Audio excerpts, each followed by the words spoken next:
ഇന്ന് തന്നെ ഡൗൺലോഡ് ചെയ്യൂ. കാണൂ നിങ്ങളുടെ ഫേവറേറ്റ് ഷോസ്. ഈ കരച്ചിലെ സെന്റിമെന്റ്സ് ഒന്നും വേണ്ട. ഇതൊക്കെ ഞാൻ എത്ര വട്ടം കണ്ടിരിക്കുന്നു. എന്റെ മുമ്പില് ഈ വേഷം കെട്ടലൊന്നും വേണ്ട രമ്യ. ഞാൻ രാജുവിന്റെ മുൻപില് പലതരം വേഷം കെട്ടലുകൾ കാണിച്ചിട്ടുണ്ട്. അവള് കോള് കെട്ടിയതല്ലോ.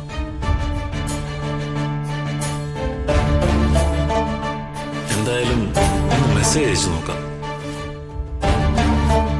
സോറി പ്രത്തിക.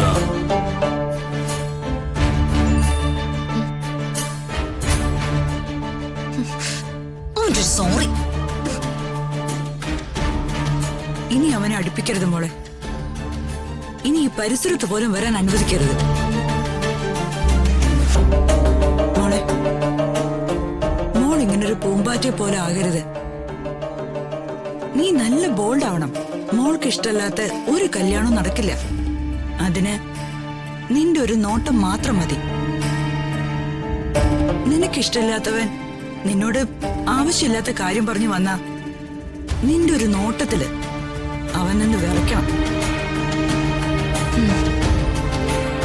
പത്തി വിരിച്ചു നിൽക്കുന്ന പാമ്പിന്റെ തലക്കിട്ട് അടിക്കുന്ന ഒരു ഉഗ്രൻ അടിയായിരിക്കണം നിന്റെ ആ നോട്ടം.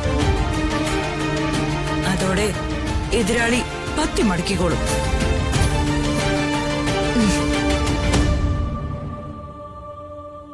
മോള് വാ.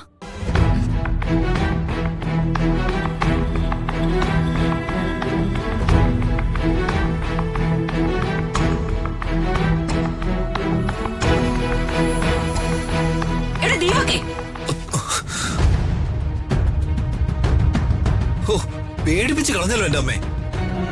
ഒന്ന് മയത്തിൽ വിളിച്ചൂടെ? എന്റെ നല്ല ജീവൻ അങ്ങ് പോയി. ഹൃദയസ്തംഭനം പൊളിഞ്ഞു. അത് ശരി. ഇതിനിടയ്ക്ക് അങ്ങനെ ഒരു സിനിമ ഇറങ്ങിയോ? അത് പോട്ടെ. അതിന് അമ്മയ്ക്കെന്താ? എടാ മോടയാ, സിനിമയുടെ കാര്യമല്ല പറഞ്ഞേ. രുക്മിണിയുടെ ഹാർട്ട് അറ്റാക്കിന്റെ ഡ്രാമ ഇല്ലേ, അത് പൊളിഞ്ഞോന്ന്. അപ്പൊ രാജുവിന്റെ രമ്യയുടെ കല്യാണം നടന്നില്ലേ?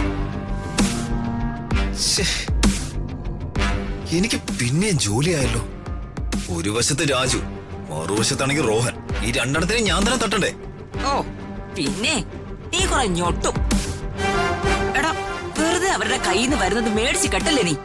അമ്മേ കളിയാക്കല്ലേ. വേണ്ട വേണ്ടെന്ന് പറഞ്ഞ് അമ്മേന്റെ മുന്നിൽ വന്ന് വട്ടം നിൽക്കുന്നുണ്ടല്ലേ? അല്ലെങ്കിൽ രണ്ടെണ്ണത്തിനെയും പണി ഞാൻ തീർത്തേനെ. അമ്മേനെ കളിയാക്കല്ലേ. അമ്മയ്ക്കല്ലേ ഇപ്പൊ പണി കിട്ടിയത്? 8ന്റെ പണി. ആ രമ്യയെ വിശ്വസിച്ച അമ്മയെ ഞാൻ എന്താ പറയണ്ടേ? 1ഉം 2ഉം അല്ല, 50 ലക്ഷം രൂപയാ ആ രുക്മിണിക്ക് കൈക്കൂലിയായി കൊടുത്തത്. ആ കാശ് വെറുതെ വെള്ളത്തിൽ കളഞ്ഞില്ല അമ്മ.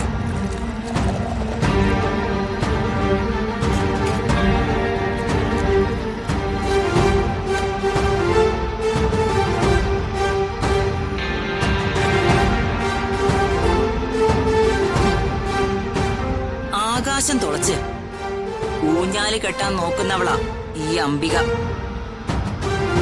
ഞാൻ കാശൊന്നും വെള്ളത്തിൽ കളയില്ല. കാശ് ഞാൻ കൊടുത്തിട്ടുണ്ടെങ്കിൽ എന്റെ ലക്ഷ്യവും ഞാൻ നടപ്പിലാക്കും. ഒരു പ്രാവശ്യം കൂടി രമ്യയുടെ പ്ലാൻ പൊളിഞ്ഞു, അത്രയല്ലേ ഉള്ളൂ. പക്ഷേ രമ്യ തന്നെ രാജുവിനെ കെട്ടും. കെട്ടിയില്ലെങ്കിൽ അവളെ കൊണ്ട് ഞാൻ കെട്ടിക്കും.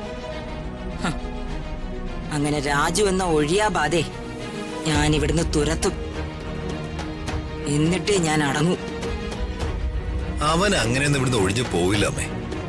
ഗത്യന്തരം ഇല്ലെങ്കിൽ അവനെ ഞാൻ അങ്ങ് കൊല്ലും.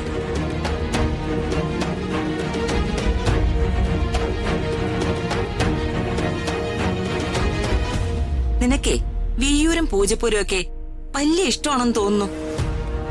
എടാ അവിടെ ഇല്ലടാ സെൻട്രൽ ജയില്. ഒരു ജയിലിലും കയറാതെ ഒരാളെ തീർക്കാനുള്ള പണിയൊക്കെ എനിക്കറിയാമേ. ഞാനതങ്ങ് ചെയ്യും. എടാ ഞാനൊരു കാര്യം പറഞ്ഞേക്കാം. എന്നോട് ആലോചിക്കാതെ ഒരു കാര്യവും നീ ചെയ്തേക്കരുത്.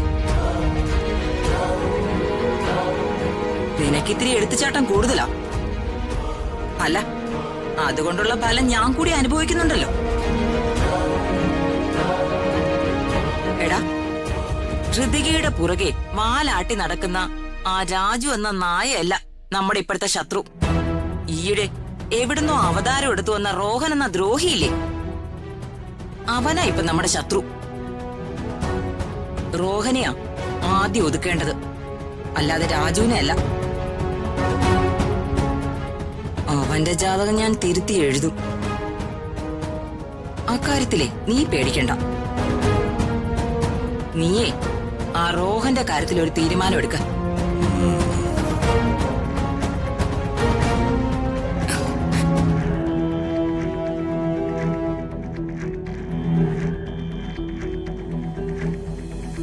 മറ്റുള്ളവരുടെ സംസാരം ഒളിച്ചെന്ന് കേൾക്കുന്നോടി.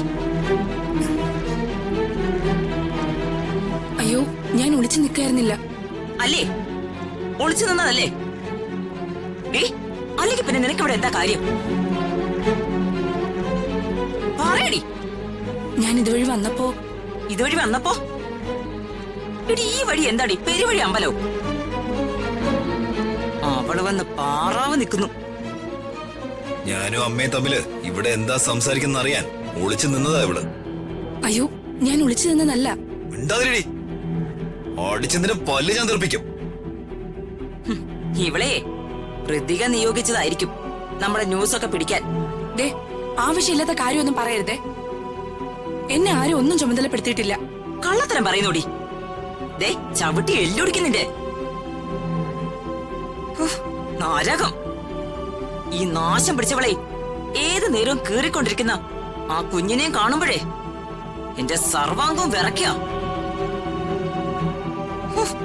പല പൂച്ചക്കുഞ്ഞും ആയിരുന്നെങ്കിലേ ചാക്കി കെട്ടി എവിടെയെങ്കിലും കൊണ്ട് കളയായിരുന്നു. എടാ, ഇതിനൊക്കെ ഞാൻ എന്ത് ചെയ്യും?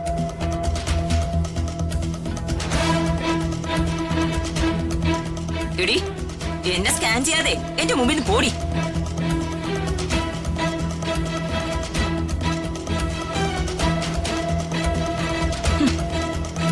പൊന്നും മകനെ, അമ്മയ്ക്ക് തന്ന സംഭാവന.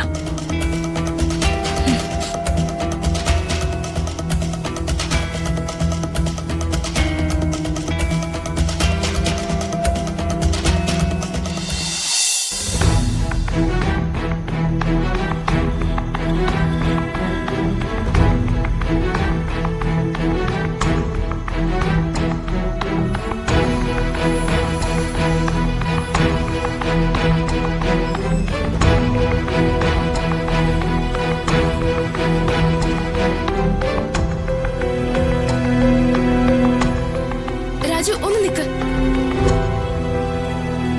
എന്നോട് ദേഷ്യത്തിലാണെന്ന് എനിക്കറിയാം. അറിയാലോ, പിന്നെ എന്തിനാ കാണാമെന്ന്? ഈ കരച്ചിലെ സെന്റിമെന്റ്സ് ഒന്നും വേണ്ട. ഇതൊക്കെ ഞാൻ എത്ര വട്ടം കണ്ടിരിക്കുന്നു. എന്റെ മുമ്പില് ഈ വേഷം കെട്ടലൊന്നും വേണ്ട രമ്യ. ഞാൻ രാജുവിന്റെ മുൻപില് പലതരം വേഷം കെട്ടലുകൾ കാണിച്ചിട്ടുണ്ട്. പക്ഷെ എന്തൊക്കെയായാലും അതിനെല്ലാം ഒരൊറ്റ അർത്ഥമേ ഉള്ളൂ. എനിക്ക് രാജുവിനോടുള്ള സ്നേഹം.